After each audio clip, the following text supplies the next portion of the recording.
Breaking news mga kababayan. Naku po, sumabog na sa galit itong si Manong Chavit Singson at binanatan itong gobyerno ni PBBM. Grabe ito mga kababayan, grabe itong banat niya.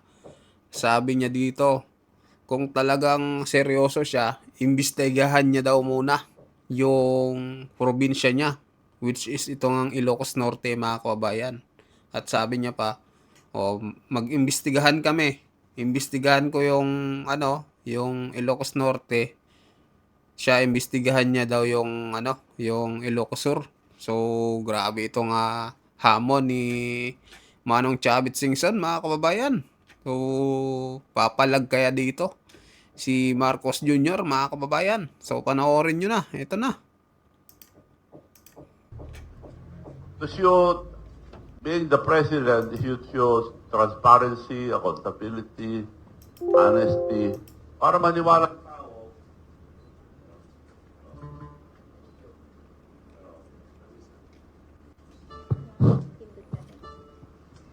Para maliwala ng tao sa kanya, unahin niya yung probinsya niya. Dahil, para paniwalaan natin, kung malinis sila, well and good, tulungan pa natin. Yung suggestion ko, makakatulong sa kanya. Kung totoo yung sinasabi niya, malinis. Unahin niya ang probinsya niya, then probinsya na, magkatabi lang kami. Imbestigahan kami lahat. Maski hindi flood control, lahat ng project imbestigahan nila. We are very transparent in Ilocos Sur. So ipakita niya na ganun din sila, then maniniwala ang tao. Bakit ayaw galawin? Ang kapo nga sa ICI, unahin ng Ilocos Norte, para magkaroon ng pagtitiwala sa ating presidente. Sa Senate lang, pinagtakpan na nila. Nung dumating yung Ilocos Norte, hindi na minensyon, tinakpan. Hanggang lumabas din, Ilocos Norte, tapos si Linto na. Ngayon, sila nagsasabi na wala na raw investigasyon sa flood control. Doon naman tayo ngayon sa Farm to Market Road. So, ibig sabihin, ang daming dadaanan, issue na na-divert na sa tunay na issue. Biglang nagbago, no? Nagsabi ng ICI, ang daming ghost project. Bakit tayo pupunta sa another project? Ibig sabihin, bisigan nyo muna lahat yan hanggang matapos ang term ko. Hindi tayo umabot sa kanya, wala na, tapos ang term niya, alis na sila. Kasi ang Pilipino, madaling makalimot. So, paalala ko lang sa ating kababayan, yung nangyari sa parents nila, napatalsik, napaalis, due to graft and corruption. Nakakaya nga, nasa Guinness Book of Record. Ang tatay nila ang sama pangalan. Akala ko, lilinisin na nila. Nung inimbita ko na tumulong sa pagtakbo niya sa vice presidency, ako lang nagsabi na, presidente muna, pag nag-file, but at that time, walang tatalo kay Inday Sara.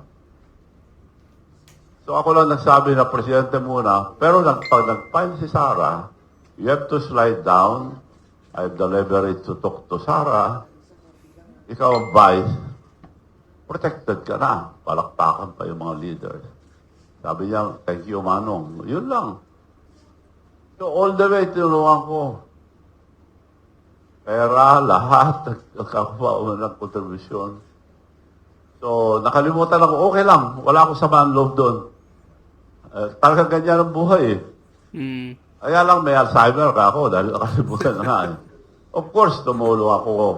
Eh di, yung mga mayors naman, maraming problema bawat, there are 1,500 municipalities.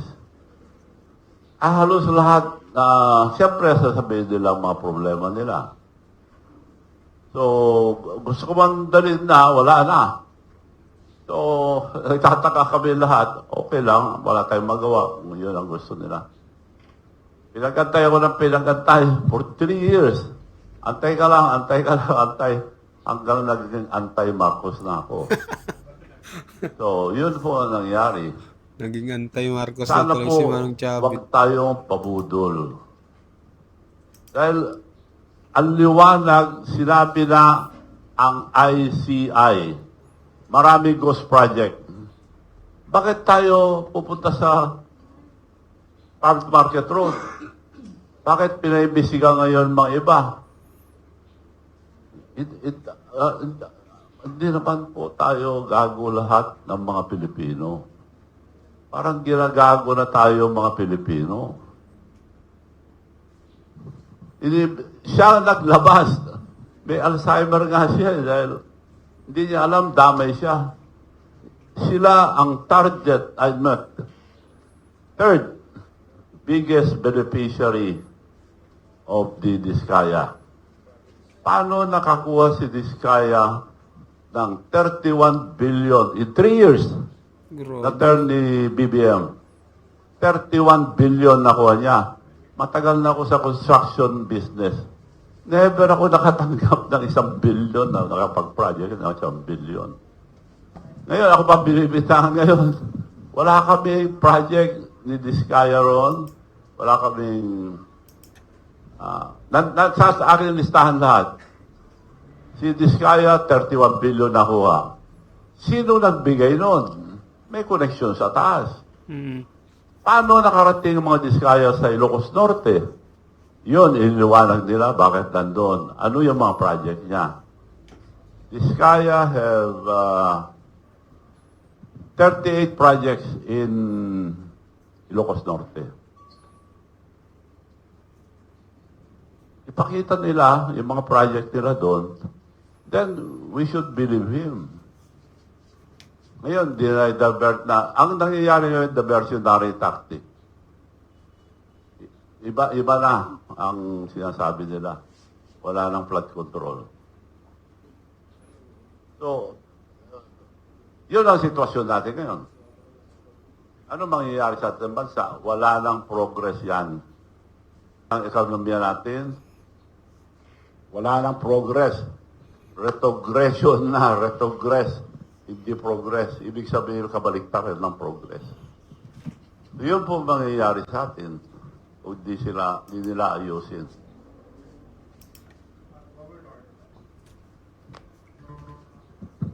Governor, in your opinion, ang Pilipino ba ay united? Are we united? Kasi yung September 21 na rally, no?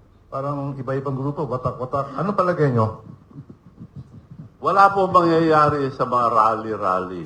Mm. Kasi kanya-kanyang agenda. From the very beginning, kung gusto natin masolve itong problemang ito, let us cross party line. Walang liberal, walang Duterte, wala mga partido. Mm. So, maski na anong gawin na iba-ibang magrarally, guguluhin lang yan, mapapagod lang po kayo. Manhid po ang kalaban. Hindi na sila nakakaramdam. Hindi ako nagsabi, pero si Maharlika, bangag daw ang presidente natin. Walang pakiramdam. Hindi niya na alam ang gagawin. So, maski mag-protesta kayo, hindi magre-resign yan. Pero kung magkaisa tayo lahat, dahil ang survey, 20% na lang suporta ng tao, 80% against them. Nasa record yan. Kailangan magkaisa tayo. Pabayaan naman natin ang mga kabataan. Nag-aaral man sila o hindi, mga kabataan mag-decide kung kailan ang rally, isa lang. Sundan natin lahat yon, suportan natin. Dahil future ang mga kabataan nito. Hindi po sa amin. Hindi po sa atin. Mga kinabukasan ng mga kabataan ito. So, isa lang. Pero sila mag-decide, hindi mga politician. Mm. Sila mag-decide ng date, I'm sure maraming susuporta sa kanila. Yun lang pakiusap ko. Huwag tayong kanya-kanya dahil pinagtatawanan lang tayo. Governor, anong basa mo sa military at sa police? Military at police. Anong basa mo sa kanila? Are they Well, Concern? hindi, meron akong ano dito. Mabubuti natin yung...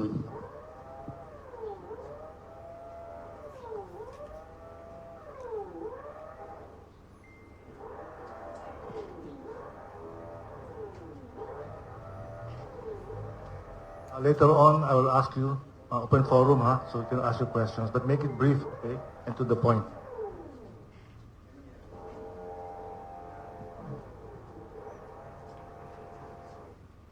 Nanood ng Netflix. Ano natin, forward natin. Ginawa ko naman, nagpakain lang eh. Kinain naman nila. So, nagpunta ko sa kabila, dadalhin ko rin yung, marami kasi kami portable kitchen, 6. 6 din ang portable hospital namin. So, pag may disaster, ngayon nga, galing na sila sa Bicol, nasa Cebu sila, pauwi na. Pagod na ang mga doctors namin. So, umiikot po yun. Now, ako naman, nagpakain lang nung 21. So, maganda naman lahat. Kaya lang may nanggugulo na. Nung umuwi ako ng hapon, iba ng crowd. Dumating na yung mga manggugulo. So, doon na lang tayo magpakain sa EDSA Corinthian. So guys, pasensya na, medyo maingay dito sa amin. May mga gumagawa kasi dito sa kabilang bahay. Ako. So, doon ko lang pinark yung mga ibang truck ko. Kumakain naman lahat ang pupuntahan, dumadaan. May dumadaan doon na binugbog yung kitchen. Kung ano nung sinasabi. Bumalik. Black sila, nakamaskara ng black. Noong bumalik, tinanggal yung mask niya. Pasensya na ho, malaki ang binayad sa amin, sabi niya. Sino nagbayad sa inyo? Sabi yung mga nagpapakain. Si Martin Romualdez at saka si First Lady, sabi nila. Although hindi ako naniwala, yun ang sinabi yung mga dumaan. So, ganun ang nangyari noong 21. Now, gusto ko lang ipaalala sa mga sundalo, mga pulis. The constitutional duty of the AFP, protector of the people and the state, for our mutual education, the primary provision that defines the duty of the armed forces of the Philippines under the Constitution in Section 3, Article 2, which provide thus civilian authority is at all times supreme over the military. The armed forces of the Philippines is the protector of the people and the state to secure the sovereignty and the state and the integrity of the national territory. Reading of the above provision does not say that the AFP is the protector of the President and his government. Protector of the people and the state, hindi po yung Presidente. Yun ang nasa Konstitusyon. Kasi sinasabi nila, nasa Konstitusyon, protect the President. Hindi po. Should protect the people. Yun po ang question mo. Okay, so Governor, you're suggesting the following. Dapat mag-unite ang mga tao sa rally, no? Sa isang rally lang at isitabi ang mga agenda. Okay, pangalawa, palagay mo ang military police susuportahan kung maraming tao ang magra-rally at kabataan ang mag-lead ng rally. Ang palagay ko kung kabataan ang mag-umpisa, marami pong susuporta. Pati mga military, pati mga pulis. Dahil may mga anak din sila. Kinabukasan po ng anak natin lahat. Pati anak ng mga sundalo, anak ng mga pulis. Kinabukasan nila ito. Kung mangyayari ito, maubos po tayo, ang mga opisyal natin, aalis lang. Walang madedemanda. During the time na Napoles, sinong nakulong? Si Napoles. Yung mga nagnakaw, wala. Including BBM, nagkakaso rin. Ito mga record. Bongbong Marcos sued for plunder over pork barrel scam. Ang liwanag po dito, siya ang nademanda noon. Wala nangyari. 200, the group cited Marcos special allotment orders that funneled 205 million of Marcos paid up to the following bogus foundation, Social Development Program of Farmers, Foundation, SDFFI, the President who is. At nandito lahat yung mga ginamit niyang mga fake na organization. Pinunduhan ng 205 million. Ano nangyari? Wala ho. Pinulong yung, ngayon, may testigo na nagtuturo, yung Marine, hindi na raw makonsensya dahil naawa sa mga anak niya. Ngayon, siya pa may kasalanan, baka siya pa yung demanda. So, wala na po mangyayari sa atin. Dapat, testigo siya, protektahan na siya, at i-demanda na yung mga sinabi niya ron. Wala, binaligtad nila, siya pa i-demanda. So, ganun po ang sistema natin ngayon. Nakakatakot po. Walang nangyayari na sa ating bansa kung matolerate itong sistema na ito. Diversionary tactic lahat ang ginagawa. Pinaimbestiga lahat ng mga kasama niya ngayon. Siya lang ang bida. Nilalaglag na lahat. Basta, wag na lang siya. Pag umabot sa kanya, laglag lahat. Tapos na ang term niya. So, Governor, kilala mo So, ayun mga kababayan, anong masasabi nyo dito sa statement ni Manong Chavit Singson dito sa isiniwalat niya, no? Grabe to mga kababayan, talagang nakakagulat ito. Pati nanawagan na rin siya sa mga kasundaluhan natin mga kababayan na gumalaw na, no? Dahil nga kawawa din ang magiging mga anak ng mga kasundaluhan pagdating ng araw mga kababayan. So, anong mensahe nyo dito kay Manong Chavit? Anong opinion nyo? Mag-comment kayo, mag-like at mag-share mga kababayan sa mga bagong pasok. Pa-subscribe din po ng ating video. Maraming salamat po.